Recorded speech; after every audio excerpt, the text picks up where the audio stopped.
Welcome to another episode of The Brosen. I'm going to skip the introductions because we just need one. We just need one introduction here. Just one. Yep.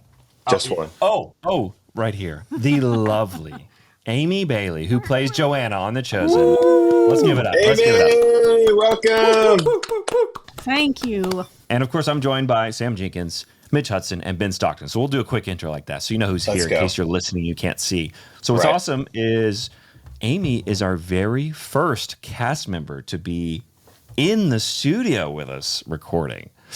This feels like the inner sanctum. This is like where the cool kids hang out. Yeah.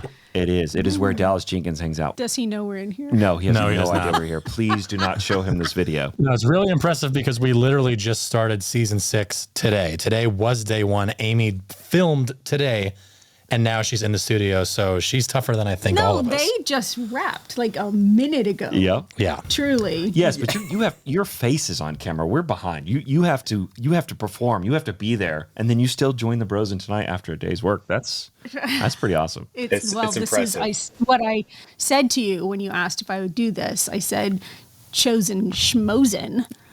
Brosen's where it's at. So, That's right. you know, That's right, Amy. priorities. Priorities is right. We'll tell Dallas. He'll love that. Yeah, Don't, he'll love don't that. tell my producers. So speaking of, we just started day 1 of season 6. I would love to hear your thoughts. Season 5 just came out. What did you think of season 5 as a whole? Have you seen it all? No. Oh, you haven't seen it? You haven't seen any of it? Oh, gosh. That's all right. It's still in theaters. I understand. Yeah, we're not going to. I told Dallas you. doesn't watch the podcast. It's okay. I will probably get on an airplane and watch all the things, but when I'm at home, I watch nothing. I do nothing. I just mom it. So You have 3 kids. Okay. Then it's totally forgivable You know, that you you have not have seen a 5. single episode. Yeah. Yes. Yeah. Yeah, but No, you're the I haven't. mom. That's a big deal. Yes. Yeah. So tell us about that. What is your family life? Tell us about that. So you Well, I homeschool my kids as well. That's so awesome. so daytimes it's just nonstop, and then we go right into extracurriculars. So it's just full on all the time. And then when I'm not shooting on a show, then I'm usually doing everything else that I can, because this is what we do. We feast and famine as actors. So it's Yeah. always a hustle. So who does all your work at home when you're doing this? My husband, Anthony, shout out to Anthony. He's amazing. He's a super dad, and he's really fun too. That's I awesome. mean, the house is a mess when I come home, Well, he can't do it all. but Can't it's do it all. good time, fun guy. Yeah, so, exactly. The kids have fun though, and that's what matters. Who cares if the house is a mess? Yes. Well, Yeah. yeah. Yeah. No, it's good.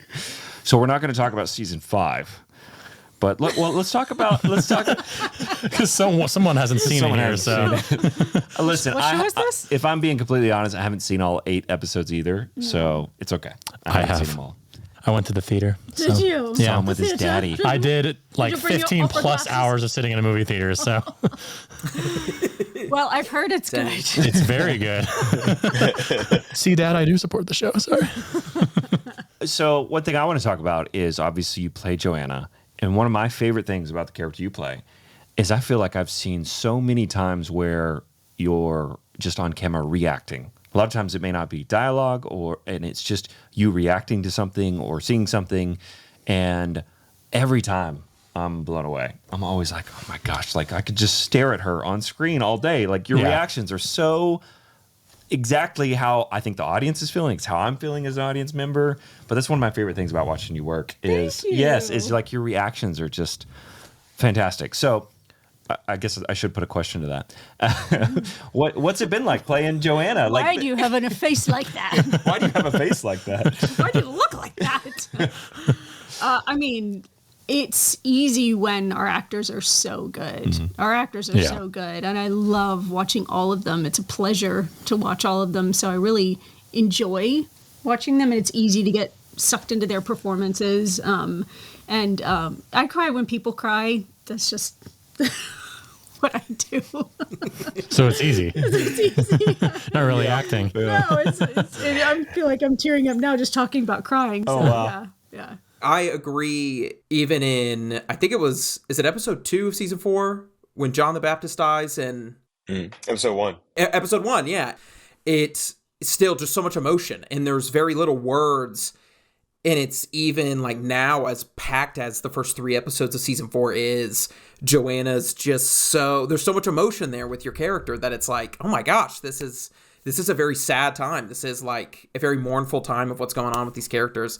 And I think it speaks to how much of a kind of empathetic performance it can be, just as Adam and them were saying, that it really builds upon the other characters. Thank you. Thank you. Yeah, I think, I was lucky to work as a younger performer with some very generous actors who always gave me full performance off camera. That's super important to me. So even if I'm not on camera or, fully the focus of the scene, it helps so much, especially when someone's like that scene with Noah. He had to break down, and that's a hard thing to do, to break down from nothing when you're expecting something, and then you have to go into full tears, and you have to do it 10, 12 times sometimes. So I just think it's courtesy as the other actor, even if you don't have lines, to give them a full reaction every time. Yeah, absolutely. So, Amy, you and I talk about on set a lot a show that I really love that you were on a couple of years ago called Vikings. Yes. And you were on Vikings years ago, and I didn't totally put it together until I came to set. I was like, wait a second, Amy was on Vikings. It's been a whole year. It was driving me crazy until I finally realized it. And you've told me all your stories about that, but what's it been like going from Vikings about 10 years ago now to Vikings? Yes. Vikings to 10 years ago to now The Chosen, kind of doing period pieces, historical dramas. What's that been like over the course of your career doing projects like that? Well, I've been very amused at going from the most pagan show on TV to the most Christian show on TV. Kind of just, walk that center line. Just, yeah.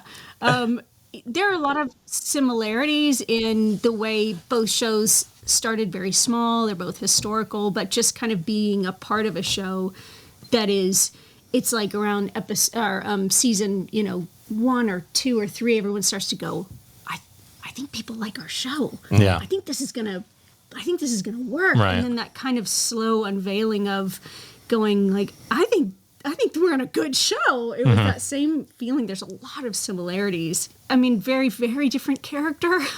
I'd say so. Wildly different character. I haven't seen it, so Oh, don't. Take my word for it. copy.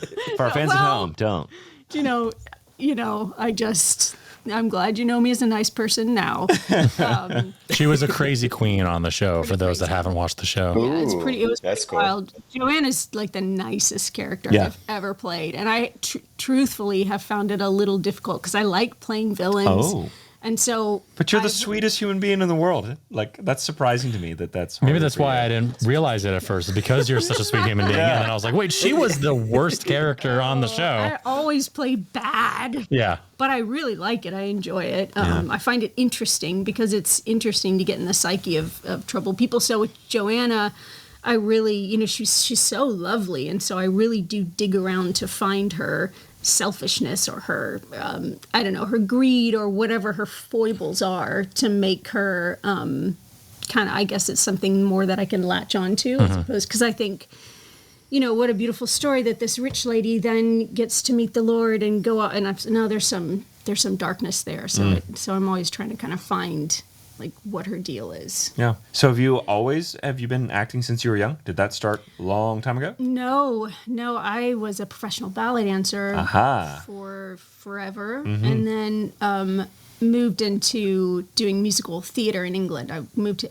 England when I was 18. And so I was a dancer there.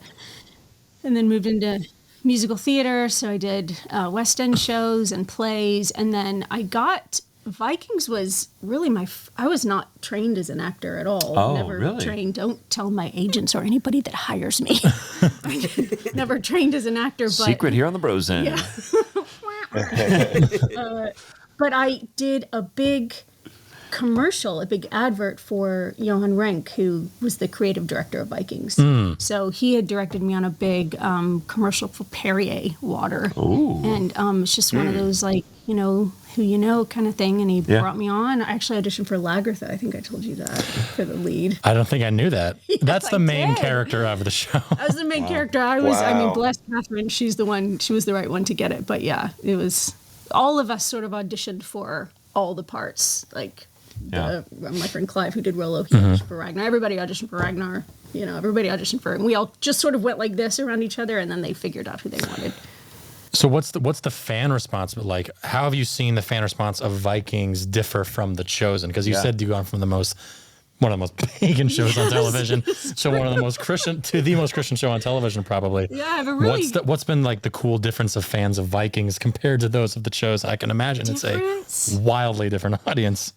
Yeah, I mean, yes and no. In a way, they're very they're similar in the way that they're just so dedicated to the material, and they're so thankful for the material. I can say that about both sides, that they're just so, because a lot of the Vikings fans they're people that are discovering their Scandinavian heritage, or their lost whatever kind of thing that they're relating to. They love the history being on TV, like with the craftsmanship of the costumes and the swords and all that kind of stuff. And so I'm finding a similar kind of vibe with Chosen fans, that people are just saying, thank you for telling this story that we already love. Although I have to say my algorithms are wild, because it's like way pagan, way Christian. And yeah.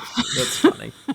Hey everybody, how's it going? It is Ben Stockton, one of your favorite members of the Brosen. Thank you so much for giving us a listen or a watch today, whatever platform you're on. I wanted to give a special shout out to our sponsor, Trevecca Nazarene University. They are rated one of Middle Tennessee's top Christian universities.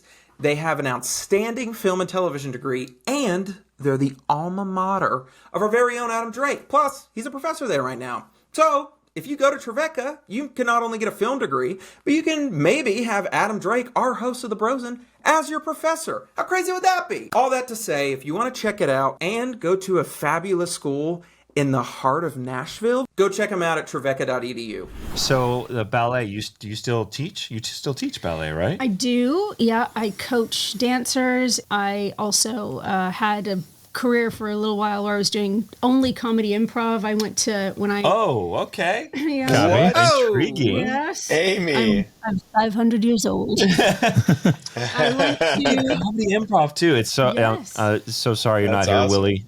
Willie loves him some improv and loves to talk with it's my improv. favorite thing in the world. Oh, Willie's going to be Willie's kicking gonna be so himself. upset he missed this episode. I could talk improv and bore the socks off everybody. It's my favorite thing. That's so when cool. I was doing West End musical stuff, and then I did a few like series plays, and then I thought, okay, I'm going to be an actor. So I thought, okay, I'll go to LA and I'll be an actor. And a friend of mine, bless him, gave me the best advice, and he said, go take some comedy improv classes along with all your serious acting stuff. And I was like, I'm an actor. I'm not a stand-up comedian. He was like, no, comedy improv classes. So I went to the Groundlings and just canceled the rest of my life for 4 years and did comedy improv. And I was at the Edinburgh Film Festival, and I started a bunch of groups, and I went a long way with Groundlings. That's like the feeder school for SNL.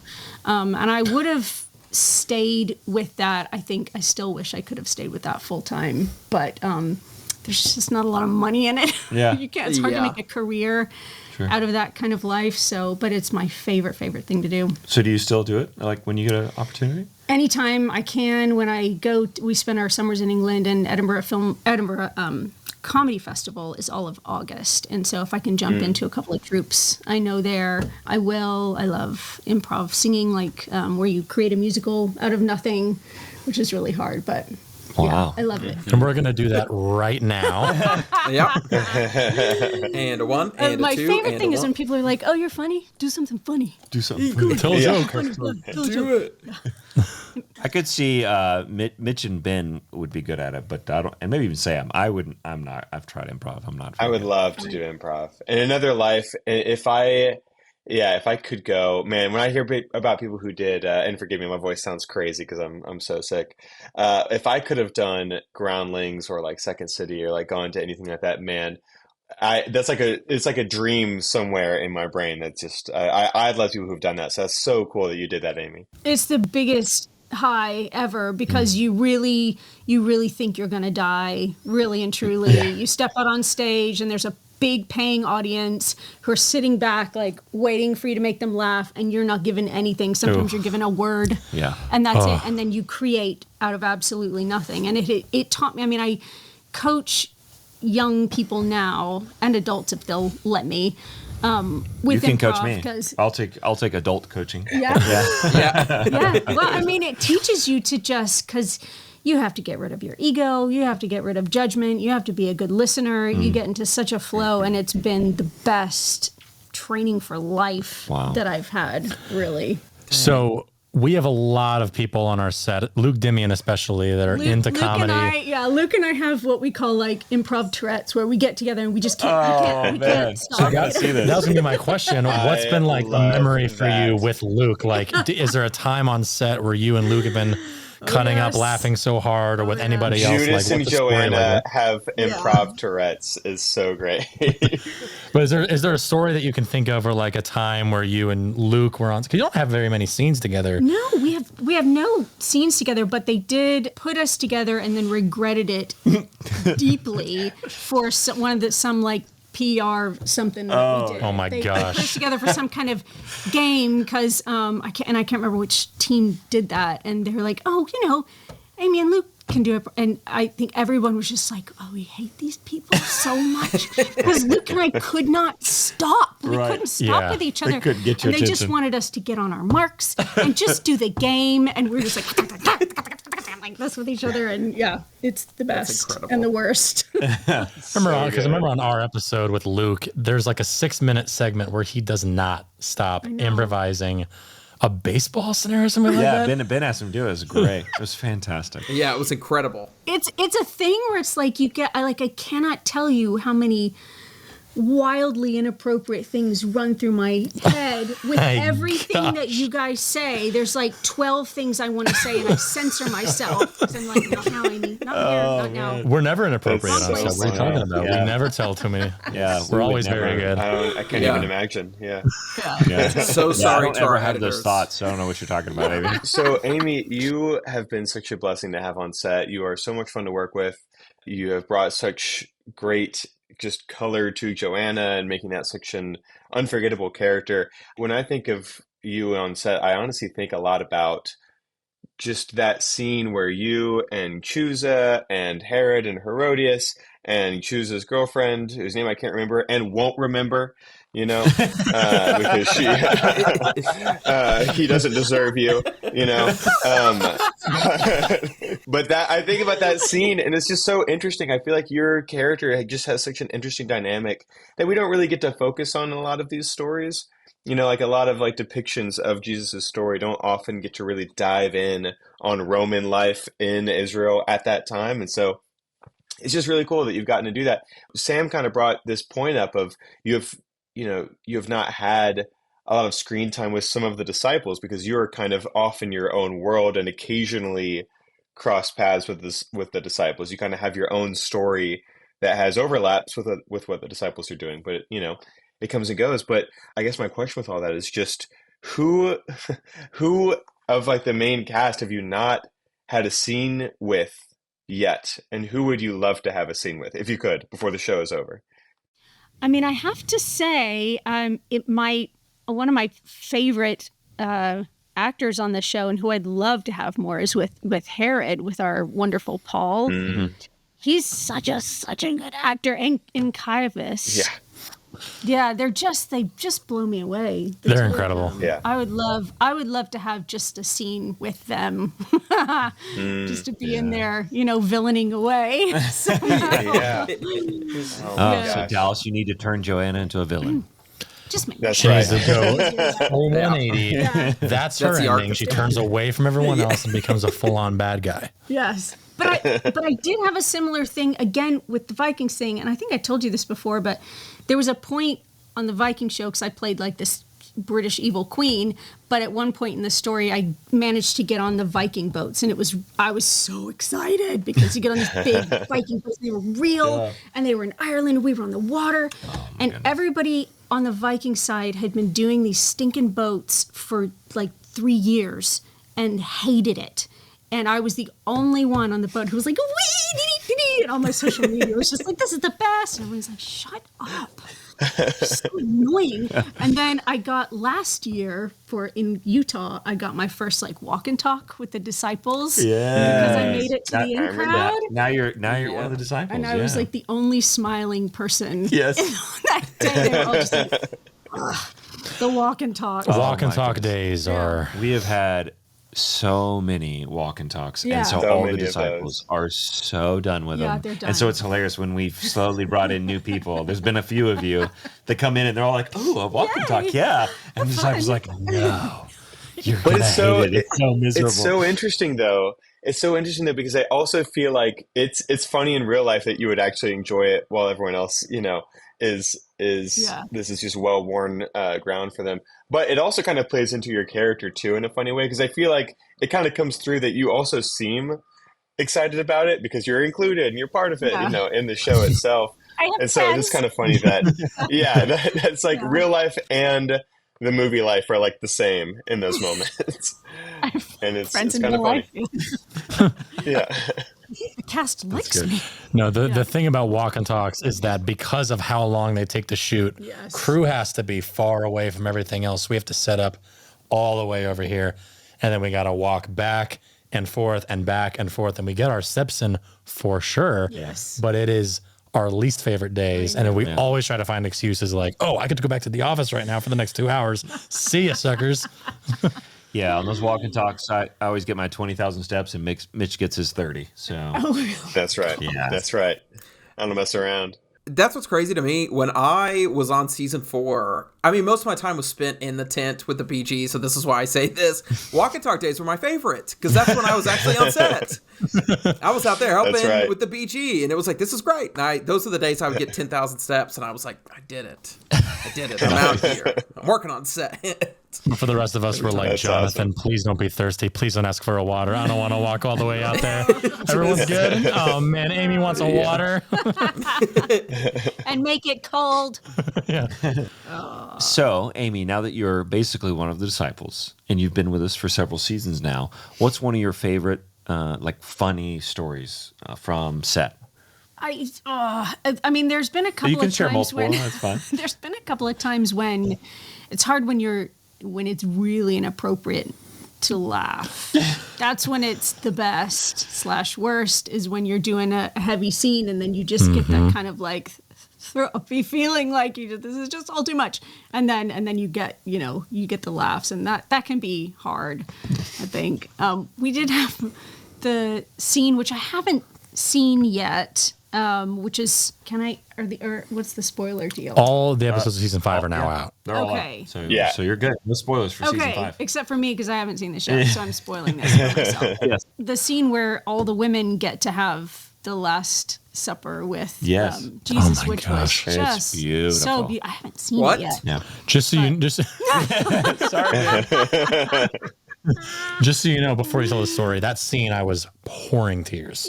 Oh my gosh, it's so good. I haven't even seen it. I know. Chills. But I mean, I do remember. I actually talked to Dallas about that today because he asked me if I'd seen it, and I haven't seen it. Did you confess that to him? I did. And what did he say? He was like, "It's in the theaters, right?" Yes, I do. Yeah. So I have 3 children now. Children, right? I can't get to the theater. I do nothing. I was like, I'm either home or on the set.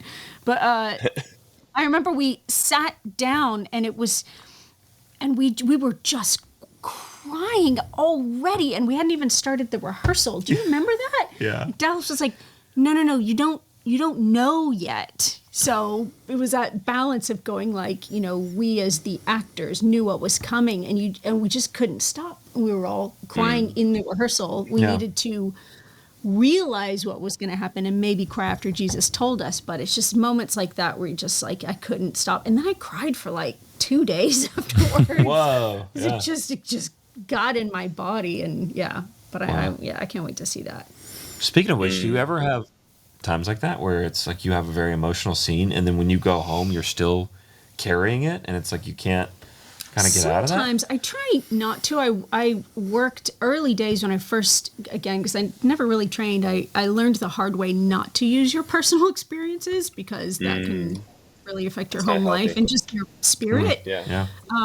And I know actors who do, and if you want to go method and do that or whatever, everybody should do whatever they want. But for me, I had to learn other ways. So Sure. I guard that pretty seriously. But I have to say, I've never had the experience like this season 6, where we're in trauma like for 4.5 months. Yeah. I was reading the scripts just going like, We're in a lot of trauma for season 6. Yeah, season 6 is a lot. So I've never had the experience as an actor to have to maintain that state for so long. Because usually you have like one hard scene or Sure. a couple hard scenes in a show, or I don't know. This is going to be a challenge that I haven't faced yet. And also to make it, to have it all accessible so that if and when we all need to burst into tears for all the scenes that we're going to have to do that. But that'll also make it interesting so it doesn't make the audience just feel like it's a torture Right. to watch us, Yeah. It's a really curious, emotional ride that I don't really know yet how it's going to happen for all of us. I remember we were talking about set stories that like made us laugh. There's a mix of both. So there's one scene that you have that was making me laugh behind the scenes, and it's not because of anything you did. You were great in the scene, but it's the scene in season 4 where you're in the chariot and you're praying. And we had shot this in a studio, so we were inside. Yeah, poor so man's you're process. in the chariot and you're crying and praying, having this emotional scene. Outside, to make it seem like the chariot's moving, there's like 5 guys pushing it back and forth to make it look. And then Amy's so you're just, like, Lord, I pray, and everyone's like, get it, faster, Just try to go. slower. That's how we do it in the movies. Oh, glamour, all the time. Movie And I think magic. Dan, our Steadicam we were like fully entangled bodily like this, and the camera was here, and then it's just it's super intimate moments like that. Yeah, the magic of filmmaking. The magic of movies. Yes. I didn't know you got entangled with Dan during that. That's Oh fun. yes, Yeah. we entangled. Yeah, That's great. we did. If we have footage of that, somehow we got to find it. Yeah. We're just rocking the gotta find chariot it. back and Yeah. forth. Yeah. Dallas peeks through the window. He'd be like, yeah. so, Yeah. Amy. Yes. Like, just- Yeah, no, I don't know. I'm trying to think. My character is so serious that there's not a whole lot of like goofy stuff. I did have a tantrum at the door a couple of times today. That's always fun. Yeah. Like, Our doors, our door chosen acting. doors, set My doors are bag always kept difficult. getting in, Yes. caught in I mean, it, that's like a yeah. guarantee though for us. You're not the only one. With the we doors. have chosen set door issues. They always get like. Yeah. We're gonna have to talk to James about that. But every actor has an issue, and it's like Yeah. it doesn't shut. We should have open. asked him when he was on the podcast, why do you make the doors so hard to open? Are you trying to Well, do tick you off want 'em our to- actors? He's like, well, do you want them to look good? Then they're going to be difficult. Yeah. What's the biggest takeaway from being a part of The Chosen from beginning to end? Maybe it can be one specific moment that was just amazing and so impactful, or the show as a whole. What's been the most impactful part for you throughout this whole process? I am continually astonished with how grounded everyone is, because again, I've been on a couple of shows that have gotten very big, and I've seen the effects on people. Except for Sam, everybody else has been really grounded. No, I'm a diva. Everybody's been really grounded. Sam's the only exception. My but that's daddy okay. says I can go to set early and I can finish the day quickly. Here we go. I want to go home at 3, daddy.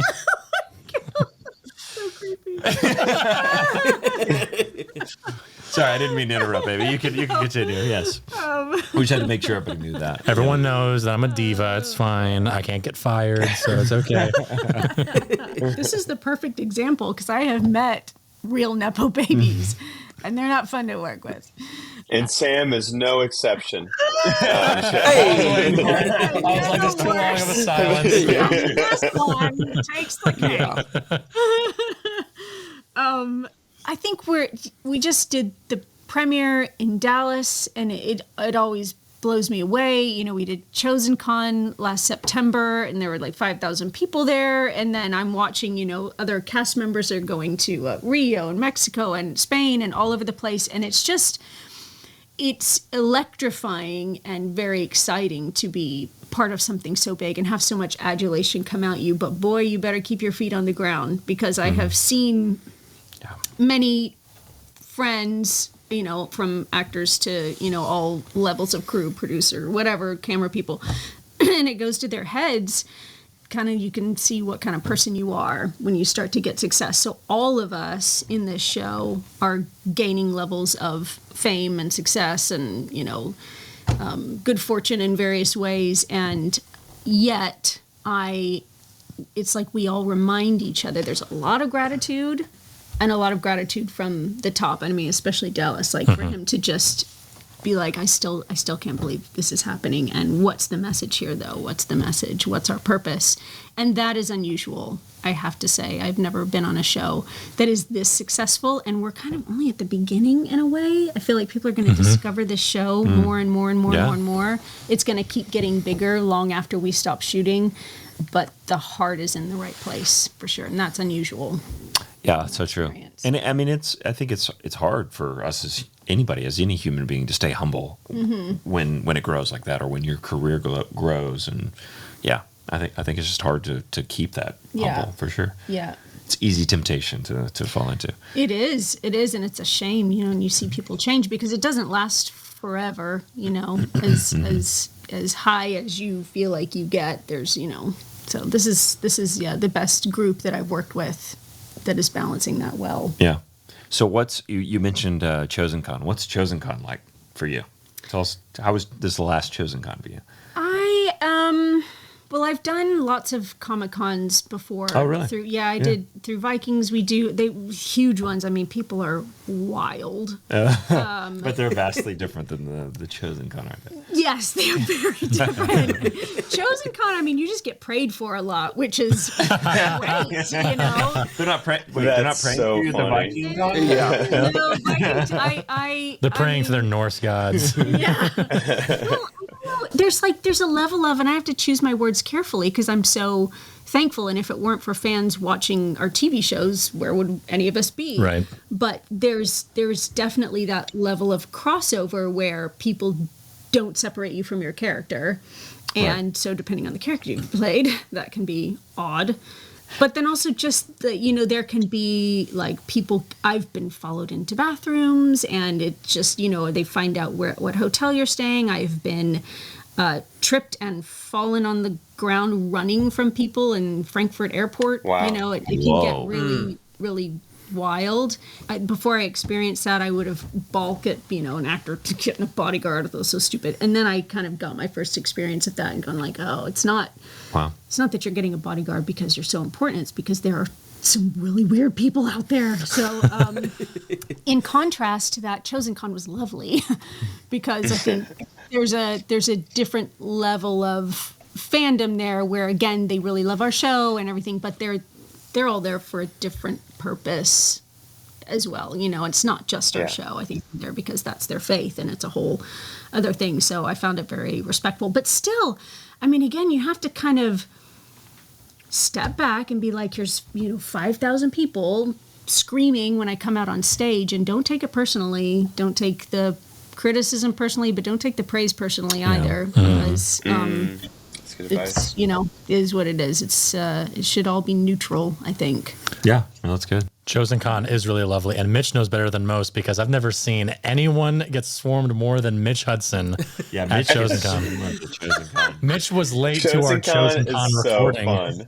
So what do you think? Like when you get swarmed by people? Because I mean, do you ever feel like, oh, everybody wants a piece of me kind of thing? Taking locks of your hair. Locks of my hair. Yeah, they got it all at the first Chosen Con. That's where all his hair went. All the Chosen Con people pulled it out. Yeah. It was Chosen Con Dallas. Before that, if you'd seen me, man, different person.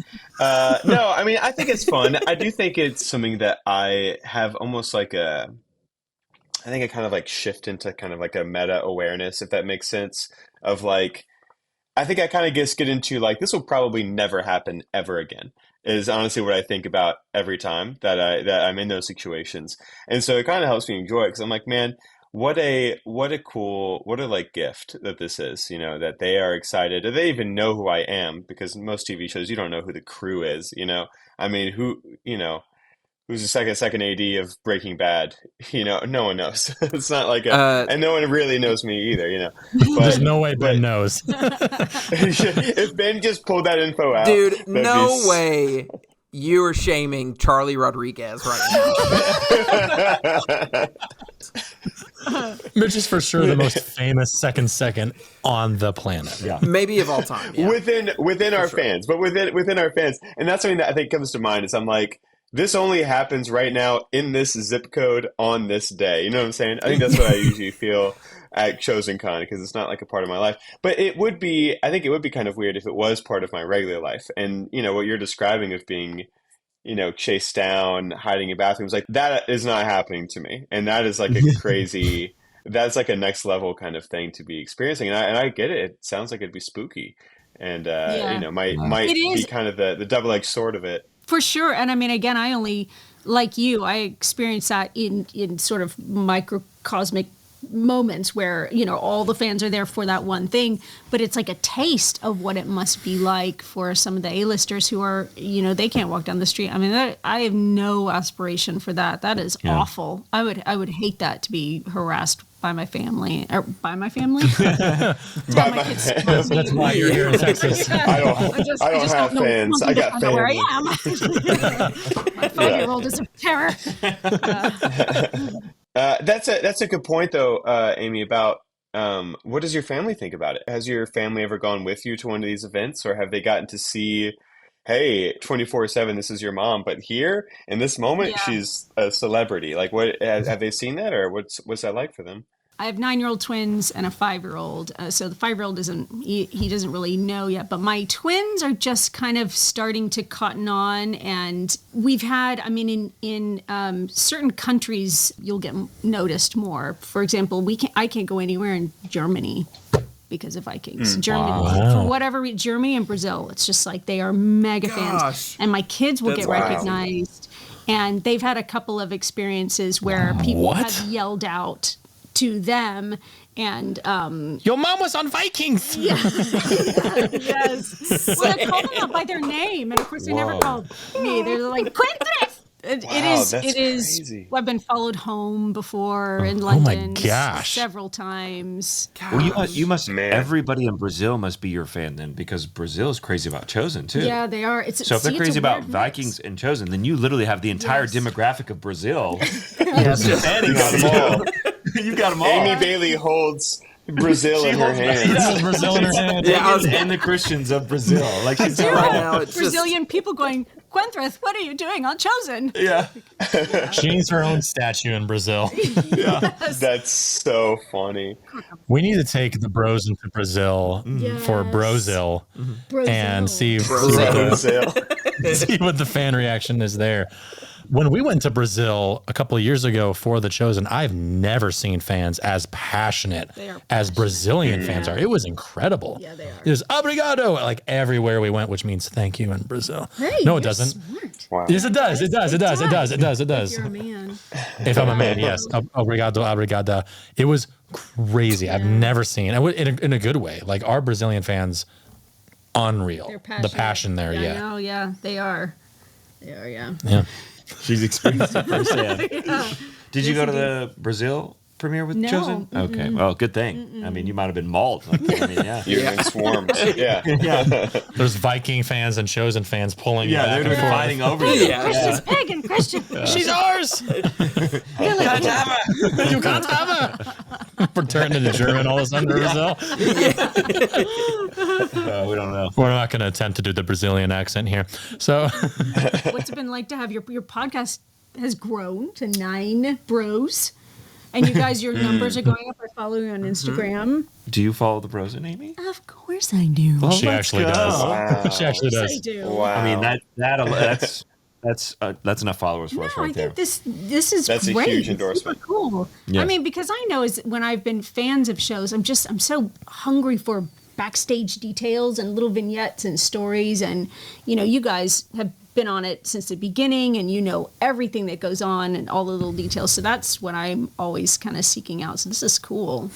Well, yeah, it was fun at Chosen Con because the first episode had just come out when we were doing Chosen Con this last year. Like a week before. Yeah. And we were hearing Nepo baby and we love the bros. And Adam's daughter, Maddie, we would be walking to the hall and Maddie would look out at the fans and be like, Nepo baby. And everyone would turn. I'm like, gosh, dang it, Maddie. She'd get all the fans going. That was her thing, yeah. So funny. No, so it's cool. And I'm sure we're about to do 500 fan BG week soon. And I'm sure it's going to be all sorts of love for the podcast, hopefully. Yeah. It's been a lot of fun. So we talked about doing it for forever. You did. And, yeah, we kept talking about doing it, and we were like, but editing it and putting it together and spending the time on it, but to have the memories to like basically write them down or record them. And Sam J gets the credit for pushing us. He just kept going, we got to do it, guys. We got to do it. We got to do it. Good for you. So I was like, okay. So I finally brought us together and was like, okay, I don't have anybody to edit. Let's just record one and see how it goes. We recorded the first one, and we all had so much fun. It's so fun. We're like, okay, we got to do that again. That was so much fun. I have no idea how we're going to get it edited and done and put out there, but that was fun. Let's do it again. So then we just kept going. So good. I don't know how you find the time because you guys are working all day, every day. Well, just to record it only takes an hour to an hour and a half, and then we do have the editing now. Somebody else is doing. So this is it. This is all the commitment that we have to do. And you sneak into Dallas's studio. Yes, we do. Yeah, when he's not here. Yep. Well, you can see how fun it is being here because Mitch is sick at home right now and still chiming in. Ben's finding time. Yeah, so that's right. You might be asking yourself, why is Mitch Where's not in the studio with Sam and Adam? Well, day one of shooting, Mitch had to call out sick. He did. Listen, man. Yeah. I have in 6 seasons now of The Chosen, I have called out sick on 2 different days. This is the second day it's ever happened. The first day, crazy enough, it might have also been a scene at Pilot's House. Do you remember, Adam? It was last year. Yeah, it was season 4. Because we had like 2 BGs, so you were like, Ben, I need you to come step up and be there today. And I was like, all right. And it was nerve-wracking. That's right. Adam would walk up set and be like, 4. I got to go talk to the producers. It was rough. Oh, yeah. I remember that. Ben had to run the set for a bit because I was like, dude, I got to go talk to producers. Because every time we film on stage, the producers are like, Adam, just come run upstairs, and then Adam's gone for like an hour. It's so every true. time. And by the way, for listeners, if this is like the first time you're hearing this concept, like, and I'm sure it's not, but when we're talking about shooting on a stage, like a lot of interiors that you see in a TV show, we'll shoot on a sound stage. We'll build a set that looks like it connects to the outside. But like a lot of the sets that you know and love from the show, like Simon Peter's house, the inside of Pilot's house, the jail with John the Baptist, like a lot of those sets are on a soundstage. They're actually shot indoors that are also indoors. I don't know if that makes any sense. I'm sick. We'll show some behind the scenes clips too, so it makes sense too. We can show the selfie you and I took today because we're at Pilot's house, and in that set on the show, you see the city of Jerusalem out there, but truly what that is just a backdrop. It's a wall. So it's like someone painted that to make it look like they're outside. So pretty much most of the time when we're inside, like Mitch said, it's a stage. We're controlling the lights, we're controlling the sound, and so there's not as much BG on those days. So Ben is able to step in and take over on the set. Yeah. It tend to be somewhat easier days. Like not like easy days, but like they're a little bit simpler. So yeah, it does end up being that on those days Adam will get called away a lot, and that means usually I'm, stepping up to run set, or if I can't, Sam comes in or Ben. In that one instance, it's definitely nerve-wracking. Adam makes the job look so easy, but then you put on that headset and you're standing in for him, and you're like, oh boy, why are my hands shaking? What's happening? You are one of the most like chill and fun and relaxed ADs I've ever worked with. Thank you. Ever. Mm-hmm. Most are kind of mean and rude, and I've always given grace for that because I think it's the hardest job on set, and that AD has to be a real taskmaster and has to know what's going on. Like you can't check out at any moment. Right. So you're awesome to work with. Yeah, I've just always been under the belief that you can still do that. You can still be hyper focused and do that, but you can still do it out of love and kindness and grace and still love on people while you're still zoned in on the task at hand, right? Just always the way I looked at it too. And you earn a lot more respect that way too. Yes. And you get respect from the actors. It's not just because I know a lot of ADs too kind of almost distance themselves from the actors and they're just focused on crew a lot of times. Yeah. But for me, it's always been nice to connect with the actors as well. Yeah. So then I feel like then they're more comfortable. The more comfortable you guys are in the space, the better you're going to perform anyways. Yeah. And so it shouldn't just be the director making you comfortable. It should be the whole crew. Yeah. And as an AD, you set the tone for that too. The director sets the tone for that, but also as the assistant director, you set the tone for that. Yeah. So if you're being all uptight and anxious and mad at everybody, Yeah. it's hard for you to perform because then it's like, oh, I don't want this guy to, Yeah, I don't no, want to it do anything is. to tick this guy off. I've worked with a lot of screamy ADs. Yeah. They're just mean. Yeah, They're just and that's gotta be. I mad. mean, I because I started out acting. That's how I got Yeah, into the yeah, you business, told and me. I know for me that was like, I don't want to perform or be Yeah. vulnerable with that guy over there yelling at me, Yeah. or yelling at everybody else, and Yeah. So that was kind of the first place I saw it, and I was like, I don't want that, Yeah. And it's all for Adam to get actors to come on the bros, and it's his true intention. That's right. Yep. Yeah. That's the end goal. Correct. It's a So have you had scheme. most of our cast on? We're We've getting had to that quite a point. few, yeah. Yeah. Good. Yeah. That's cool. Yeah. Yeah. Well, I was going to ask you what your dream role was because you've done Evil Queen in Vikings. Yeah. You've done this Roman woman in The Chosen. Is there is there a comedy role maybe, or maybe do more medieval stuff like in the? I always ask about Game of Thrones, but I mean, I'm a sci-fi nut. I would love to do more sci-fi. Okay. I would like to be like a funny villain in space. Spaceballs Yes. Oh, like Galaxy Spaceballs. Quest. Like the villain. or Yeah. Galaxy Quest. Yeah. It's so great. Amy, I'm going to tell you my only interaction with the character Joanna in my entire 2 full seasons of working on The Chosen. Funny enough, you weren't even on set. It was a double for Joanna. But going back She was so to much our better previous than you. conversation, our previous conversation of having to fill in, it is the first week in Utah, season 4, and we're sitting at lunch. It is a night shoot, so it's like, or no, it wasn't even lunch, it was breakfast. So it's 4 p.m., it's the first Friday night, and it's King Herod's big ball, like Yes. So yeah. in the same night, they were trying to set up a small second unit shot of Joanna's carriage going across the horizon with the mountain in the Yes. background. Yes. And Mitch was supposed to first AD/direct the scene. There was 200 BG that night that half of them were belly dancers and whatever else we Yeah. had that night. We had a peacock And so on Mitch- set. We had so Yeah, much like, I happening. remember that. It yeah. was a massive night, first Friday in Utah, and Mitch was like, Ben, I gotta go take care of this. Sam, you're in charge of BG. Ben, you gotta go basically direct this second unit shot. And so I'm out in a field with a camera crew trying to direct Joanna's carriage scene while also That's right. trying to call Dallas Jenkins and Akis over the phone with Adam and Mitch trying to set up the scene. Nightmare. Absolute nightmare. I have horrific social anxiety and just immediately I just started to get so sick and I was like, guys, I don't feel good. I'm out in this field trying to get this shot. But yeah, that is my only interaction with the Joanna character on The Chosen. Oh, I'm glad it was so positive for you. Yes, yeah. It's a great time. It's a beautiful, memories. absolute beautiful shot. It's right at dusk. It's great. It was great. Have fun. So yeah. were you so responsible funny. for that then? Because I saw it and it was a great shot. I don't know if I would say it was all me. I just stood there and made sure nobody died, but I was there facilitating it. Yes, It was it was well done. It's amazing that anything ever gets made ever. It is so hard. It's so hard to do stuff. To do stuff. Yeah. to do It's hard to do stuff. to do stuff in life in general. No, just to like the machine of a show, it's a lot. and then I look at like this show, and it's just gotten bigger and bigger and bigger, and it's astonishing. I am producing now as well, and I'm getting and I've produced stage shows before, and I did a festival, but now I'm doing like my first significant indie film soon, and it is just wild. It's a lot like being a mom. It's like everyone wants everything all the time right now Yeah. for more money than you have. That's what producing feels like. Yeah.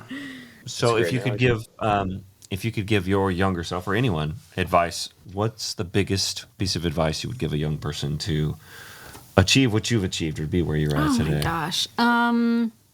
Nothing is as serious as you think it is, and yet everything is worthy of being pursued. So that was a terrible soundbite. I'm so sorry. I thought it was pretty great. It was That's great. in the trailer for this I episode. thought that was pretty great. What was wrong with it? There was a phrase that sometimes I repeated to myself about things, and I would say, I care, but not that much. I care, but not that much. And it's like everything is there. All the integrity is there to always do a good job and do my best.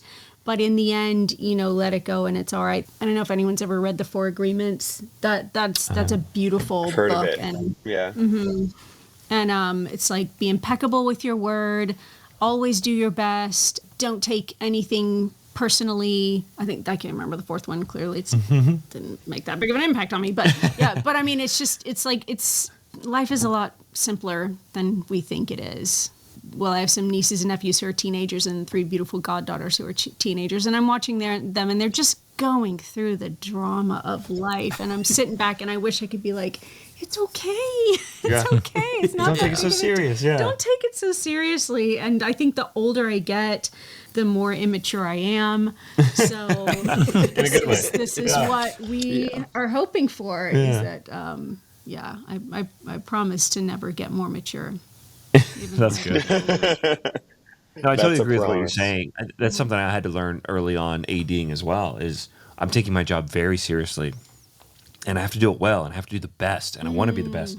But what I can't do is take it so serious that it ruins my life. That it's so serious that if we don't get the shot or we don't make the day, it can't ruin my day. Yeah. It can't be all on my shoulders. It can't be all on me. I don't need to take all that responsibility. Yeah. I'm working hard towards that responsibility of like, let's do the best we can, but I can't put all that stress on me and say, I'm gonna carry all that. Yeah, because I think there's a fallacy sometimes that perfectionism is the right way to go because it means you care so much, but then that affects everyone around you as well. And I've learned that being a parent too, that if I hold myself too tightly to perfectionism, then the people around me kind of go like, well, am I going to be judged that harshly when I fail? And we all fail. So I think there has to be a big spirit of easy forgiveness for yourself and for others, still with, doing the best job that you can do. That's good. Yeah. That's awesome. Something like that. Yeah. Or not. No, I thought that was great. Amy, it has been awesome having you in the studio with us. So I believe that only gives us one thing left to say. But we want to say thank you for having chosen The Bros. Guys. Thanks. I'm honored, for real. We should start calling you Bro Anna. Bro Anna. I wanted to Bro close Anna. that way. I felt like, Here, let's do an alternate closer. Why not? Okay, well, Bro Anna, we want to thank you for having chosen. The Bros. The Brosen. Was that it, Sam? I thought there was going That's to be awesome. a lead into that. It was just, you just said, well, Bro Anna. Like, I mean, there was nothing. Please put me on the call sheet. Let me- Roanna. Bro Anna. Did you want another one? No, we're good. Okay. All right, we're going to stop.